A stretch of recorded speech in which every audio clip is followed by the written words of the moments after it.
জি live হচ্ছে।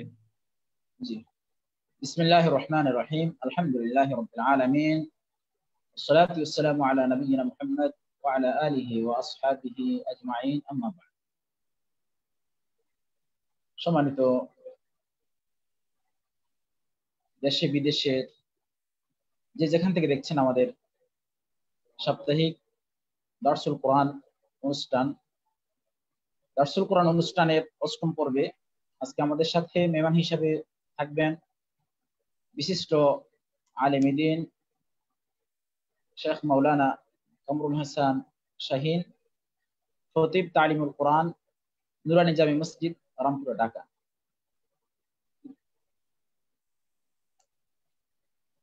আপনারা আমাদের সম্মানিত দর্শকদেরকে আহ্বান করছি, আপনারা আমাদের লাইভ প্রোগ্রামটা উপভোগ করবেন এবং যারা আছেন শেয়ার করবেন যেন আমাদের অন্যান্য ভাইরা আজকের প্রোগ্রামটি উপভোগ করতে পারে।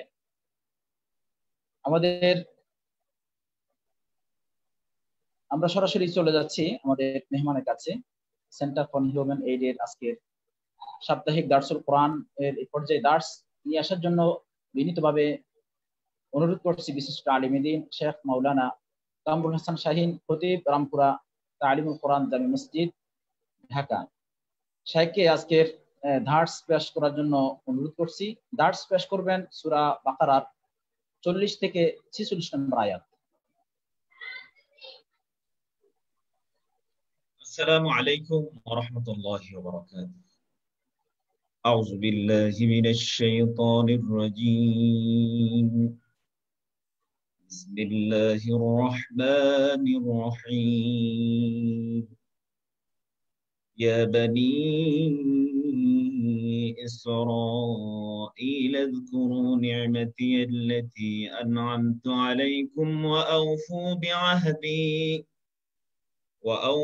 بعهدي أوف بعهدكم وإياي فارهبون وآمنوا بما أنزلت مصدقا لما معكم ولا تكونوا أول كافر به ولا تشتروا بآياتي ثمنا قليلا وإياي فاتقون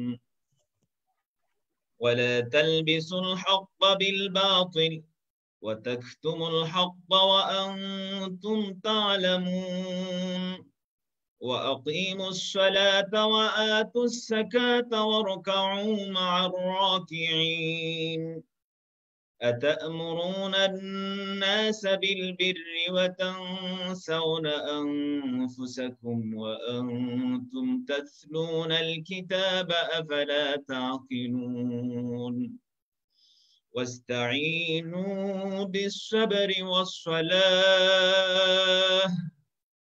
وإنها لكبيرة إلا على الخاشعين الذين يظنون أنهم ملاقو ربهم وأنهم إليه راجعون يا بني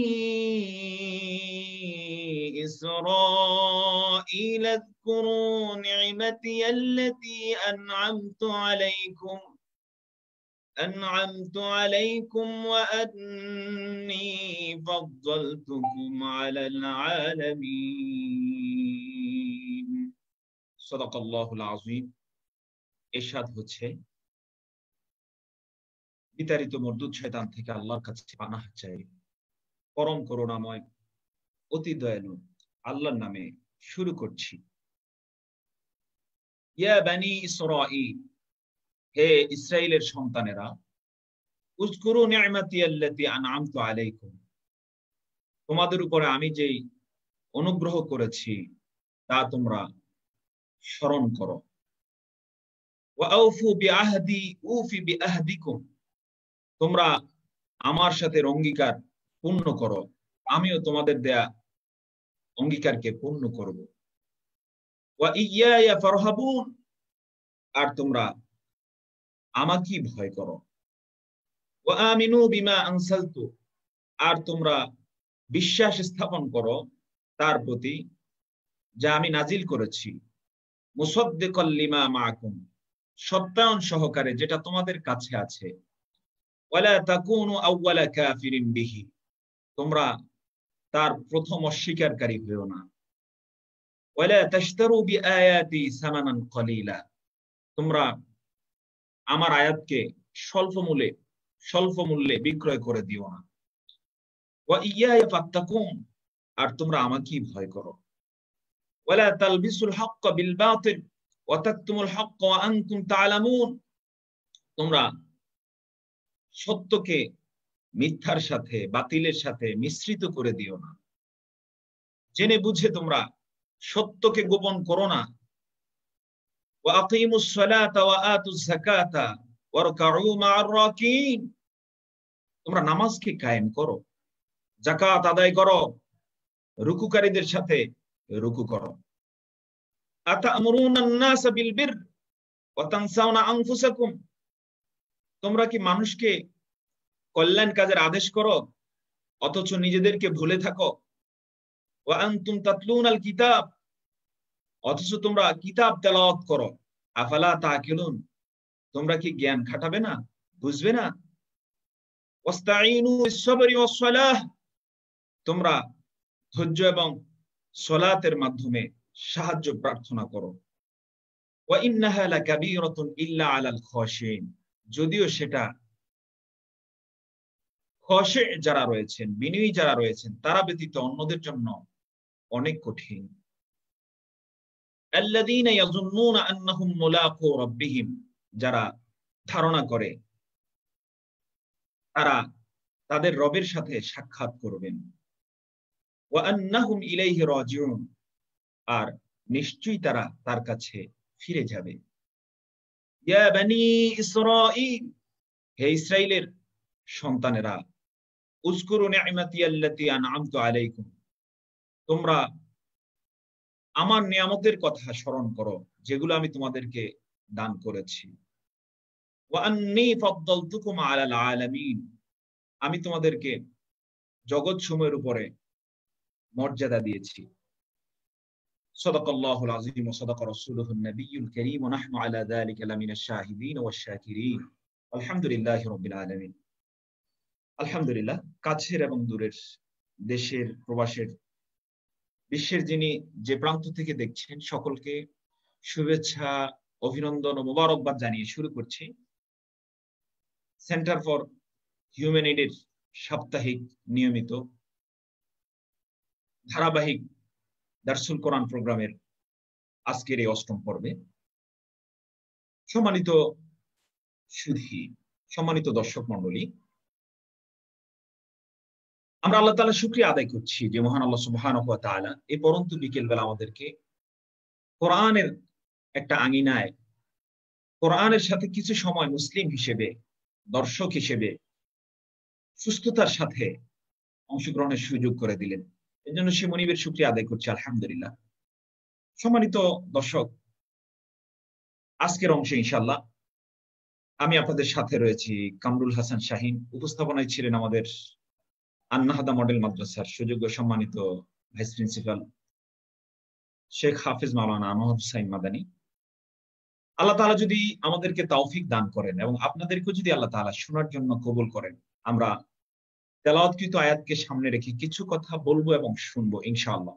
শুরুতে একটু দোয়া পড়ে নিচ্ছি। সুবহানাকা লা ইলমা লানা ইল্লা মা আল্লামতানা ইন্নাকা আনতাল আলিমুল হাকীম। সম্মানিত দর্শক, আমি আপনাদের সামনে তেলাওয়াত সহকারে শাব্দিক তরজমা পেশ করতে চেষ্টা করেছি মহাগ্রন্থ আল কোরআনুল কারীমের দ্বিতীয় সূরা সূরাতুল বাকারার 40 থেকে 47 নম্বর আয়াত পর্যন্ত।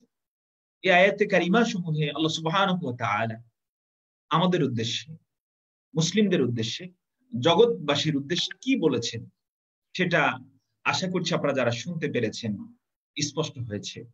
সম্মানিত দর্শক, এবার আসুন আমরা কিছু ব্যাখ্যা সহকারে আলোচনায় মনোনিবেশ করি। সম্মানিত দর্শক, আমরা জানি কোরআনুল কারীমের সবচেয়ে বড় সূরা, মাদানী সূরা হচ্ছে সূরাতুল বাকারা। এই সূরার প্রথম 5 আয়াতে আল্লাহ সুবহানাহু ওয়া তাআলা মুত্তাকিদের পরিচয় তুলে ধরেছেন মুত্তাকি কারা, সফল কারা হবেন, পৃথিবী এবং পরকালে কারা কামিয়াবি লাভ করবেন, তাদের পরিচয় আল্লাহ তাআলা প্রথম 5 আয়াতে তুলে ধরেছে। তবে সেখানে আলোচনায় আরো চিত্তাকর্ষক বিষয় রয়েছে। একেবারে শুরুতেই সূরায় আল্লাহ সুবহানাহু ওয়া তাআলা আলিফ লাম মিম বলে একটা কোড নম্বর দিয়েছেন, যেন গোটা বিশ্ব বিবেককে আল্লাহ সুবহানাহু ওয়া তাআলা এমন একটি আয়াত দিয়ে থমকে দিয়েছেন, বুঝার জন্য আল্লাহ সুবহানাহু ওয়া তাআলা যেন তাদেরকে অবকাশ দিয়েছেন। এমন একটা আয়াত দিলেন যে গোটা সৃষ্টি জগতের, গোটা পৃথিবীর, গোটা মানব মণ্ডলীর কেউ জানে না তার অর্থ, একমাত্র তিনি ব্যতীত। বলি তিনি পরের অংশে বলেছেন দালিকাল কিতাব, সেটা এমন একটা কিতাব লা রাইবা ফীহি, যাতে বিন্দুমাত্র সন্দেহ নেই, হুদাল লিল মুত্তাকিন, যেটা মুত্তাকিদের জন্য পথপ্রদর্শক। বলি আল্লাহ তাআলা মুত্তাকিদের পরিচয় তুলে ধরেছেন 5টি আয়াতে।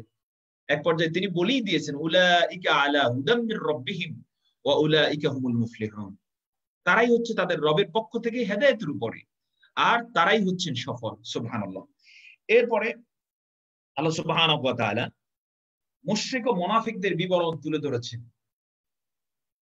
এতগুলো বিবরণ তুলে ধরার পরেই এই সূরার 40 নম্বর আয়াত, তথা আজকে যেখান থেকে আমি আপনাদের খেদমতে আপনাদের উদ্দেশ্যে তেলাওয়াত করেছি, এখান থেকে টানা 123 নম্বর আয়াত পর্যন্ত আল্লাহ সুবহানাহু ওয়া তাআলা যে কোনো আসমানি গ্রন্থে বিশ্বাসী আহলি কিতাবদেরকে সরাসরি সম্বোধন করেছেন। যে কোনো আসমানি কিতাব, হোক সেটা তাওরাত, হোক সেটা জাবুর, হোক সেটা ইনজিল, হোক সেটা নিউ টেস্টামেন্ট কিংবা ওল্ড টেস্টামেন্ট, যে কোনো আসমানি কিতাবে বিশ্বাসী যারা, সরাসরি আল্লাহ সুবহানাহু ওয়া তাআলা ধারাবাহিকভাবে 40 নম্বর আয়াত থেকে 123 নম্বর আয়াত পর্যন্ত বক্তব্য পেশ করেছেন, ইনভাইট করেছেন তাদেরকে। পাশাপাশি তাদেরকে স্মরণ করিয়ে দিয়ে আমাদেরকে, মুসলিম উম্মাহকে, বিশ্বনবী সাল্লাল্লাহু আলাইহি ওয়াসাল্লামের উম্মত যারা, আখিরি জামানাত উম্মত যারা, আমাদেরকে আল্লাহ সুবহানাহু ওয়া তাআলা এখানে শিখাতে চেয়েছেন যে অতীতে যাদের কথা বললাম তাদের মতো ভুল করো না। আল্লাহু আকবার। সম্মানিত দর্শক, আলোচ্য আয়াতের আমরা সার সংক্ষেপ আপনাদের খেদমতে উল্লেখ করছি। এই সূরার এই উল্লেখিত আয়াতমালার মধ্যে প্রথমে আল্লাহ সুবহানাহু ওয়া তাআলা বনি ইসরাইলকে প্রদত্ত নিয়ামতের কথা স্মরণ করিয়ে দিয়েছেন। যে দেখুন 40 নম্বর আয়াতে আল্লাহ তাআলা স্পষ্টত জানিয়েছেন, ইয়া বনি ইসরাইল, হে ইসরাইলের সন্তানেরা, তোমরা স্মরণ করো তোমাদের উপরে আমি যে অনুগ্রহ করেছি। এবং আল্লাহ তাআলা আরো বলেছেন, তোমরা আমার সাথে কৃত অঙ্গীকার পূর্ণ করো, আমাকেই ভয় করো। এরপর আল্লাহ সুবহানাহু ওয়া তাআলা এই সূরারই দেখুন 47 নম্বর আয়াতে আবার বলেছেন, হে ইসরাইলের সন্তানেরা, তোমরা আমার দেয়া নেয়ামতের কথা স্মরণ করো এবং এটাও স্মরণ করো আমি তোমাদেরকে বিশ্ববাসীর উপরে কোনো এক কালে মর্যাদা দিয়েছিলাম। এই কথাটা আল্লাহ তাআলা স্মরণ করিয়ে দিয়েছেন। কিন্তু তাদের দুষ্কৃতি ও পদচ্যুতির কারণে তাদেরকে সাবধান করা হয়েছে, কারণ এই নিয়ামতের কৃতজ্ঞতা তারা আদায় করতে পারে না। আল্লাহ তাআলার বক্তব্য হচ্ছে লা ইন শাকারতুম লা আযীদান্নাকুম ওয়া লা ইন কাফারতুম ইন্না আযাবি লাশাদীদ। তোমরা যদি কৃতজ্ঞতা আদায় করো, দেখুন এই কথা শুধু ইহুদি খ্রিস্টানদেরকে উদ্দেশ্য করে না, গোটা পৃথিবীতে যত মানুষ আছে, যত মুসলিম অমুসলিম নির্বিশেষে সকলকে কেন্দ্র করে আল্লাহ সুবহানাহু ওয়া তাআলা বলছেন, যদি তোমরা নিয়ামত পেয়ে কৃতজ্ঞতা আদায় করো, অবশ্যই অবশ্যই আমি নিয়ামত বাড়িয়ে দেব। সুবহানাল্লাহ। পক্ষান্তরে ওয়ালা ইন কাফারতুম, যদি তোমরা অকৃতজ্ঞ হও, যদি অস্বীকার করো, নিয়ামতের সাথে যদি নাফরমানি করো, তাহলে আল্লাহ তাআলা স্পষ্টত জানিয়ে দিয়েছেন পরিণতি হচ্ছে ইন্না আযাবি, নিশ্চয় নিশ্চয় আমার শাস্তি, লাশাদীদ, অত্যধিক কঠিন। তো আল্লাহ তাআলা এখানে সাবধান করে দিয়েছেন। পাশাপাশি কোরআনের অমীয় বাণী দিয়ে সঠিক পথের দিকে আহ্বান করেছেন। অতীতের যারা আসমানি কিতাবের অনুসারী বলে কথা বলে যে আমরা তো মূসা আলাইহিস সালামকে বিশ্বাস করি, তাওরাতকে বিশ্বাস করি, আমরা ইনজিলকে বিশ্বাস করি, হযরত ঈসা আলাইহিস সালামকে নবী হিসেবে মানি, এই কথা বলে এমন সব লোককে আল্লাহ তাআলা সঠিক পথের দিকে আহ্বান করেছেন মূলত এই আয়াতে কারিমা সমূহ দিয়ে। সম্মানিত দর্শক, প্রথমই 3 আয়াতে আল্লাহ তাআলা ঈমানের দাওয়াত, পরের 4 আয়াতে সৎ কাজের সরাসরি শিক্ষা ও প্রেরণা দিয়েছেন বলে তাফসিরে মারিফুল কোরআনে উল্লেখ করা হয়েছে। সম্মানিত দর্শক, এবারে আমরা একটু ব্যাখ্যায় চলে যাব আপনাদেরকে নিয়ে। প্রথমেই দেখুন আল্লাহ তাআলা বলছেন ইয়া বানি ইসরাঈল, হে ইসরাইলের সন্তানেরা। এখানে ইয়া অর্থ হচ্ছে হে, বানি অর্থ সন্তানেরা, ইসরাইল অর্থ ইসরাইলের। এখানে বিভিন্ন তাফসিরের রেফারেন্সে যে কথাটা পাওয়া যায় সেটা হচ্ছে ইসরাইল মূলত হিব্রু ভাষা থেকে এসেছে। আমরা জানি যে তাওরাত নাজিল হয়েছিল হিব্রু ভাষায়, তো ইসরাইল শব্দটা হিব্রু ভাষা থেকে এসেছে। এখানে দুটো শব্দ রয়েছে, একটা হচ্ছে ইসরা আর একটা হলো ইল। এটার অর্থ হলো, ইসরা শব্দের অর্থ হলো বান্দা, আর ইল শব্দের অর্থ হচ্ছে আল্লাহ। তার মানে হে আল্লাহর বান্দার সন্তানেরা। এটার আরবি সরাসরি হচ্ছে আব্দুল্লাহ, আল্লাহর গোলাম। এই ইসরাইল বলতে কাকে বোঝানো হচ্ছে এই সম্পর্কে তাদাব্বুরুল কোরআন, তাফসিরে মারিফুল কোরআন সহকারে, তাফসিরে জালালাইন সহ আমাদের দেশে সমাদৃত যে তাফসিরগুলো রয়েছে, তাফসির ইবনে কাসির, এরপরে তাফসিরে তবারি, সফাতুত তাফাসির, এই সহকারে ঐতিহাসিক যত তাফসির গ্রন্থ রয়েছে সব জায়গায় উল্লেখ করা হয়েছে এই ইসরাইল বলতে হযরত ইয়াকুব আলাইহিস সালামকে বোঝানো হয়েছে। ইয়াকুবকে, তিনি হলেন হযরত ইব্রাহিম আলাইহিস সালামের সন্তান, হযরত ইসহাক আলাইহিস সালামের ছেলে। এখানে তাদাব্বুরে কোরআনে আরেকটি ব্যাখ্যা উল্লেখ করা হয়েছে যে ইয়াকুব শব্দের অর্থ হচ্ছে অনুগামী, অর্থাৎ ইয়াকুব আলাইহিস সালাম ইসহাক আলাইহিস সালামের পরে এসেছেন, ইসহাক আলাইহিস সালামের অনুসারী ছিলেন, এই কারণে তাকে ইয়াকুব বলা হয়। তবে তাদাব্বুরে কোরআনে বর্তমান যে তাওরাত পাওয়া যায়, যেটা বিকৃত এবং যেটার কোনো ভিত্তি আজকে খুঁজে পাওয়া যায় না, সেখানে তাদাব্বুরে কোরআনের 224 পৃষ্ঠায় একটা ঘটনা উল্লেখ করা হয়েছে যে ইহুদি পণ্ডিতেরা ইসরাইল শব্দের অর্থ করেন আল্লাহর সাথে মোকাবেলাকারী। নাউজুবিল্লাহ মিন জালিক, নাউজুবিল্লাহ আলিয়াজবিল্লাহ। তারা ইসরাইলের অর্থ করে আল্লাহর সাথে মোকাবেলাকারী, অর্থাৎ ইয়াকুব আলাইহিস সালাম আল্লাহর সাথে অনেক কিছু মোকাবেলা করে, আল্লাহ যেটা দিতে চান না সেটা আদায় করে নিয়েছে, এমন কথা, এমন গাঁজাখুরি ভয়াবহ বক্তব্য তারা তাদের লিখিত তাওরাতে রেখে দিয়েছে। এই কারণে আল্লাহ সুবহানাহু ওয়া তাআলা এই তাওরাতকে ব্যান করে দিলেন, ইনজিলকে ব্যান করে দিলেন, আর কোরআনের বিষয়ে স্পষ্ট বক্তব্য দিয়ে দিলেন, ইন্না নাহনু নাযালনা যিকরা ওয়া ইন্না লাহু লাহাফিজুন।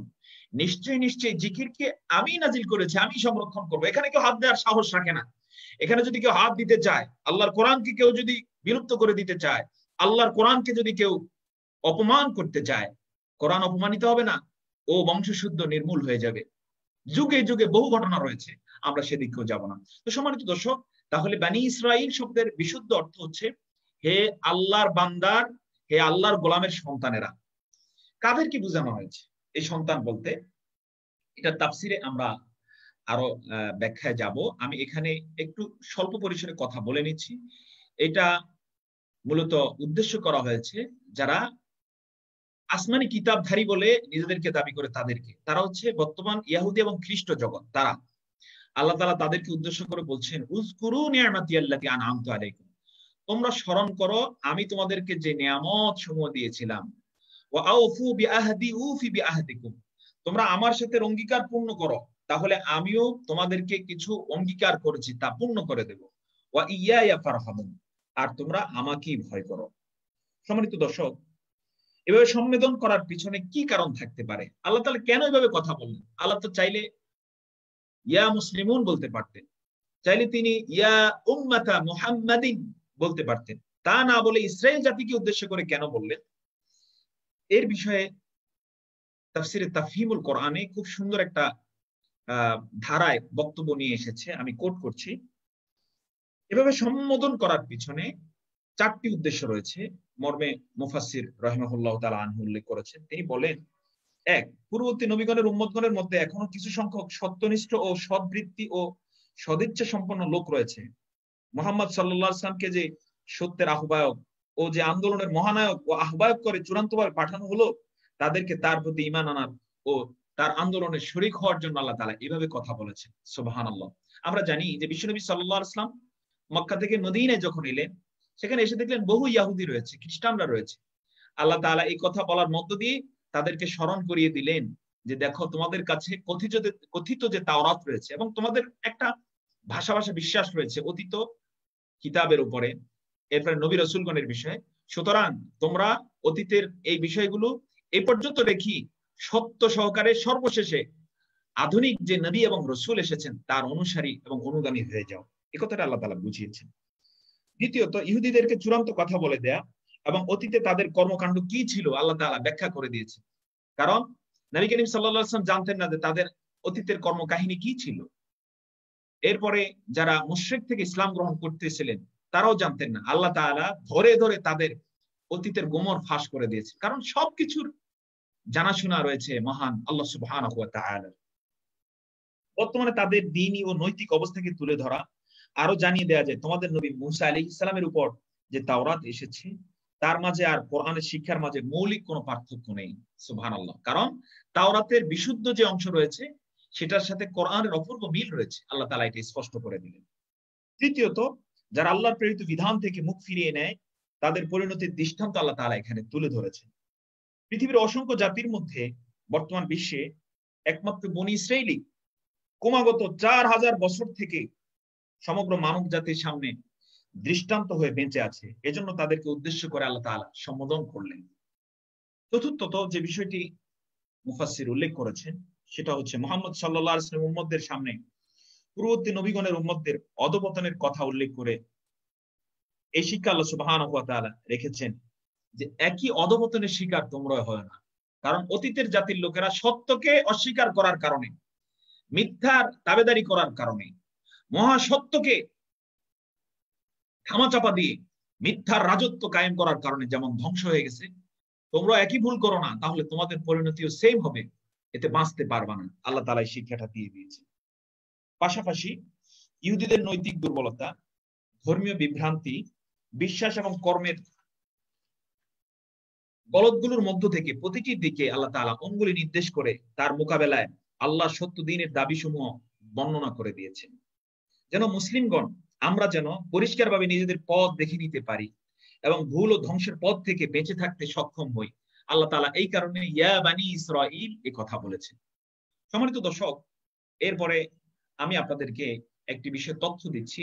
কোরআনুল কারীমে আল্লাহ সুবহানাহু ওয়া তাআলা ইয়া বানি ইসরাঈল এইভাবে মোট 6 জায়গায় বক্তব্য পেশ করেছেন। এই 6 জায়গার মধ্যে 2 জায়গার কথা আমরা উল্লেখ করেছি। এই সূরার 40 এবং 47 নম্বর আয়াতে আল্লাহ তাআলা বলেছেন। এছাড়া এই সূরার 122 নম্বর আয়াতে আল্লাহ সুবহানাহু ওয়া তাআলা বলেন, ইয়া বানি ইসরাঈল উযকুরু নি'মাতি আল্লাতী আন'আমতু আলাইকুম ওয়া আন্নী ফাদ্দালতুকুম আলাল আলামিন। হে ইসরাইলের সন্তানেরা, হে ইয়াকুবের সন্তানেরা, এই ইহুদি এবং খ্রিস্ট জগৎ, তোমরা আমার নিয়ামতের কথা স্মরণ করো যেগুলো আমি তোমাদের উপরে দিয়েছিলাম। ওয়া আন্নী ফাদ্দালতুকুম আলাল আলামিন। এখানে আল্লাহ তাআলা একই কথা স্মরণ করিয়ে দিলেন, আমি তোমাদেরকে বিশ্ববাসীর উপরে মর্যাদা দিয়েছিলাম, তোমাদেরকে সুযোগ দিয়েছিলাম, কিন্তু আল্লাহ যেন পরোক্ষভাবে বলছেন সেই সুযোগ তোমরা ধরে রাখতে পারো না, হাতছাড়া করেছো মিথ্যার দাবেদারি করার কারণে, নিজেদের খায়েশ মোতাবেক চলার কারণে, সত্য রিসিভ করার মতো সাহস হিম্মত দেখাতে না পারার কারণে। এরপর আল্লাহ সুবহানাহু ওয়া তাআলা সূরাতুল মাইদার 72 নম্বর আয়াতেও ইয়া বানি ইসরাঈল কথা উল্লেখ করেছেন। সেখানে আল্লাহ তাআলা এভাবে বলেছেন, লাকাদ কাফারাল্লাযীনা ক্বালু ইন্নাল্লাহা হুয়াল মাসীহু ইবনু মারইয়াম ওয়া ক্বালাল মাসীহু ইয়া বানি ইসরাঈল উ'বুদুল্লাহা রাব্বী ওয়া রাব্বাকুম ইন্নাহু মান ইউশরিক বিল্লাহি ফাকাদ হারামাল্লাহু আলাইহিল জান্নাহ ওয়া মা'ওয়াহুন নার ওয়া মা লিয-যালিমিন মিন আনসার। আল্লাহ তাআলা ইরশাদ করছেন, লাকাদ কাফারাল্লাযীনা ক্বালু, কুফরি করেছিল যারা বলেছিল, ইন্নাল্লাহা হুয়াল মাসীহু ইবনু মারইয়াম, নিশ্চয়ই নিশ্চয়ই মাসীহ ইবনে মারইয়াম অর্থাৎ ঈসা ইবনে মাসীহ তিনি হচ্ছেন আল্লাহ। নাউযু বিল্লাহি মিন যালিক, আস্তাগফিরুল্লাহ। সম্মানিত দর্শক, আমাদের আজকের আলোচনা যদি খ্রিস্টান ভাই এবং বোন থেকে থাকেন, আপনাদের সকলের খেদমতে আরজ করছি, ঈসা ইবনে মারইয়াম আল্লাহ তাআলার সন্তান নন, কারণ আল্লাহ তাআলার কোনো সন্তান নেই, হওয়া সম্ভব নয়। আল্লাহ তাআলার স্ত্রী আছে নাকি? এটা সম্পূর্ণ মিথ্যে কথা, বিবেক বিবর্জিত কথা। এর থেকে ফিরে আসতে হবে। বরং ঈসা আলাইহিস সালাম আল্লাহ তাআলার রাসূল, সুবহানাল্লাহ, এবং আল্লাহ তাআলার গোলাম। তিনি হযরতে মারইয়াম আলাইহিস সালাতু ওয়াস সালামের গর্ভে বিনা বাপে ঈসা আলাইহিস সালামকে পৃথিবীতে প্রেরণ করেছেন। এটা আল্লাহর ক্ষমতা এবং তিনি এই ক্ষমতা প্রয়োগ করতে সক্ষম। মানব সৃষ্টির সূচনাতে তিনি এই ক্ষমতা প্রয়োগ করে ইতিহাস করে রেখে দিয়েছেন। সেটা হচ্ছে হযরত আদম আলাইহিস সালামকে আল্লাহ তাআলা কোত্থেকে সৃষ্টি করলেন? না বাবা থেকে, না মা থেকে। সুবহানাল্লাহ। কোত্থেকে সৃষ্টি করলেন? আল্লাহ তাআলা সূরা রহমানের মধ্যে এভাবে বলেছেন, খলাকাল ইনসানা মিন সালসালিন কাল ফাখখার ওয়া খালাকাল জান্না মিন মারিজিম মিন নার ফাবিআইয়ি আলা'i রাব্বিকুমা তুকাযযিবান। আল্লাহ তাআলা বলেন তিনি মানুষকে সৃষ্টি করেছেন মিন সালসালিন কাল ফাখখার, ঠনঠনে মাটি থেকে, যে মাটিতে টোকা দিলে ঠন ঠন করে ওঠে। সেটা কি মাটি? সেটা হচ্ছে পোড়া মাটি বা সেটা হচ্ছে শুকনো মাটি। অর্থাৎ আদম আলাইহিস সালামকে সৃষ্টি করে আল্লাহ সুবহানাহু ওয়া তাআলা দীর্ঘকাল পর্যন্ত, তিনি যতদিন চেয়েছেন ততদিন পর্যন্ত শুকনো রেখে দিলেন। সেখানে তিনি রূহ ফুঁকে দিলেন মর্মে হাদিসে এসেছে। সেখান থেকে আদম আলাইহিস সালাম হলেন। আবার আদম আলাইহিস সালাম ঘুমন্ত ছিলেন, জেগে উঠে দেখেন তার মাথার কাছে অনিন্দ সুন্দরী একজন রমণী বসা। নাম হযরত আদম আলাইহিস সালামই দিলেন, হাওয়া আলাইহিস সালাতু ওয়াস সালাম। সুবহানাল্লাহ। তো বিনা বাবা এবং মায়ের মাধ্যম ছাড়া, বাবা এবং মায়ের মাধ্যম ছাড়া যে আল্লাহ সুবহানাহু ওয়া তাআলা সৃষ্টির সূচনায় আদম আর হাওয়াকে আনতে পারলেন, তিনি বাবা ছাড়া ঈসা আলাইহিস সালামকে আনলেন। এটা কি অনেক কঠিন? এটা তো আরো অনেক সহজ। কিন্তু কতটা নির্বোধ হলে পরে এই কথা বলা যায় যে আল্লাহ তাআলার ছেলে হচ্ছেন ঈসা আলাইহিস সালাম। নাউযুবিল্লাহ। এটা বলবেন না, এর থেকে ফিরে আসুন। এই ভয়াবহ কথা থেকে ফিরে আসুন। আল্লাহকে সম্মান দিন, আল্লাহ তাআলা কিসমত খুলে দিবেন। দুনিয়ার জীবনে আসল নয়, পরকালীন একটা জীবন আছে, সেখানে মুক্তির সুযোগ হবে। আর যদি এর থেকে ফিরে না আসি, হাসরের মাঠে ঈসা আলাইহিস সালাম আপনাদের বিরুদ্ধে আল্লাহ তাআলার কাছে নালিশ করবেন, এই বলে যে আল্লাহ, আমি তাদেরকে বলি নাই যে আমি তাদের কাছে আপনার সন্তান হিসেবে এসেছি, বরং আমি বলেছিলাম এমনি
বিসমিল্লাহ।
স্যার, লাইভ করা আছে তো, তুমি বের হয়ে গেলে এটা লাইভ তো করা লাগবে, ক্লোজ করা লাগবে।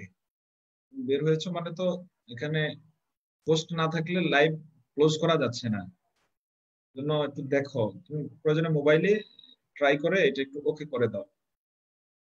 আসসালামু আলাইকুম।